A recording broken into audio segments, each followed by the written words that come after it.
Paano nga ba ang aming morning routine as a stay-in midwife sa private lying-in clinic? So ito na nga guys, ipapakita ko sa inyo ang aming morning routine dito sa clinic kapag wala naman kaming patient. Ayan, early in the morning, mga 7 a.m. Ayan, nagising na kami. Medyo tinanghali na yan kasi wala naman kaming patient today.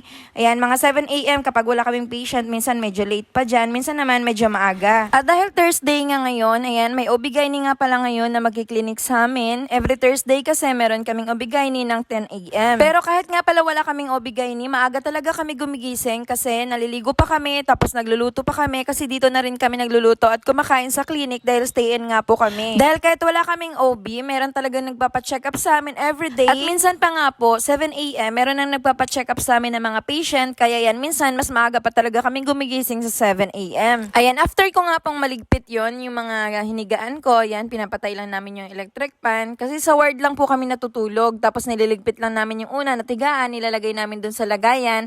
Tapos after nyan, yan, maliligo na rin po kami at mag-aayos kasi yun nga po, kapag stay-in ka, hindi mo masasabi ang dating ng pasyente. At kapag stay-in midwife ka nga pala sa mga private lying-in, ayan, walang pili yung paggising mo, kahit anong oras man yan, may dumating man na pasyente, gising ka talaga, wala kang choice kasi ikaw yung tao, kayo yung midwife na naka-duty everyday. At dahil stay-in ka, syempre dito ka na rin maliligo sa clinic.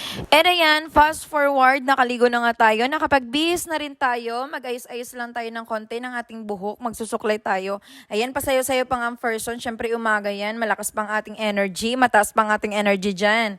And ayan, after nun, after ko mag-ayos-ayos ng aking sarili, dahil stay-in nga tayo din syempre maglilinis ng clinic, ayan, magwawalis-walis tayo. Di naman kahirapan guys, kasi hindi naman ganun kadumi yung clinic, so ayan, madali lang naman yan, after mo magwalis, after namin magwalis-walis dito, ayan, magmamap naman tayo syempre. Kami nga pala dito guys, kapag stay-in ka, ayan, meron kang once a day off every week, pero depende pa rin yun guys, kasi katulad namin, kapag meron maraming pasyente, katulad niyan, kapag sa isang linggo talagang maraming pasyente, hindi kami nakakapag-day off. Ayan, depende pa rin naman yan guys sa inyo. Ayan, kasi ganun yung nakasanayan na dito sa clinic namin. Pero alam ko sa ibang clinic, merong every 12 hours, meron din silang shifting. At meron ding 4 days duty straight, tapos 3 days off. Ayan, depende kasi guys sa napag-usapan nyo sa owner ng clinic.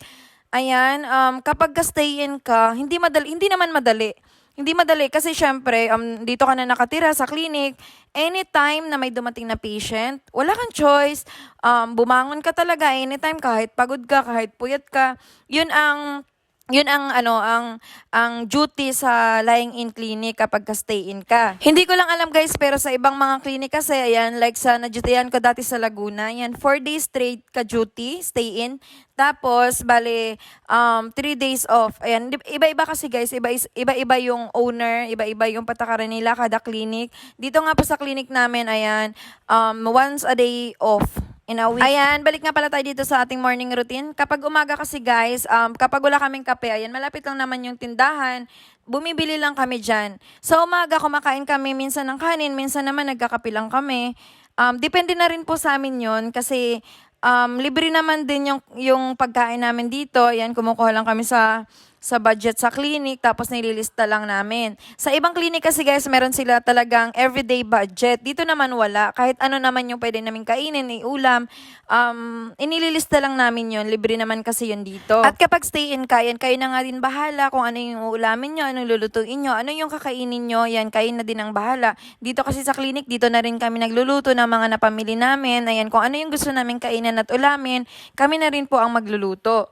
Ang kagandahan nga lang po sa stay-in kasi hindi ka na uupa ng bahay at saka free po ang mga kuryente, tubig, ayan. Bali yung mga pangsarili nyo na lang talaga yung bibilhin nyo. Yun nga sa mga nagsasabi na easy lang kapag stay-in ka, hindi daw nakakapagod. Oo, minsan, may time na nakakapagod, may time din na hindi, may time din na pahinga, may time din talaga na nakakapagod.